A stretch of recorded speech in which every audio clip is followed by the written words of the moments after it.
Ria Ricis akan jadi mama muda 3 bulan lagi. Hasil USG justru bikin dokter terkejut.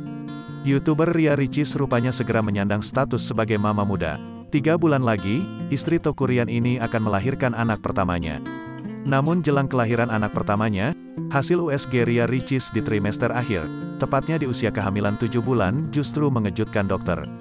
Dalam video terbaru di YouTube Ria Ricis Official, kondisi janin Ria Ricis rupanya di luar dugaan. Calon buah hati Ria Ricis diketahui sedang dalam posisi sujud. Tadi diharapkan nampang, si ade bayinya sujud lihat deh, kata dokter kandungan Ria Ricis, Agriana Puspitasari. Gambar USG yang samar-samar membuat Ria Ricis dan Teuku Ryan tak begitu jelas melihat posisi calon buah hati mereka. Dokter kandungan Ricis pun dengan telaten memberikan penjelasan. Selanjutnya, dokter Agriana berusaha merayu agar calon buah hati Ria Ricis mau memperlihatkan wajahnya. Adeknya benar-benar sujud sempurna gitu. Kan biasanya nengok, bisa dilihat mukanya.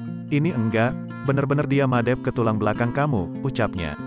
Mengetahui hal itu, Ria Ricis ungkap rasa kagum sekaligus syukur. Namun Ricis sekaligus memaksa calon buah hatinya yang diketahui berjenis kelamin perempuan untuk tidak menjadi pemalu. Jangan jadi pemalu dong, rencananya mau dijadiin seleb langsung, seloroh Ria Ricis. Kalau ini bukan pemalu, agak jual mahal aja, tutur dokter Agriana Puspitasari.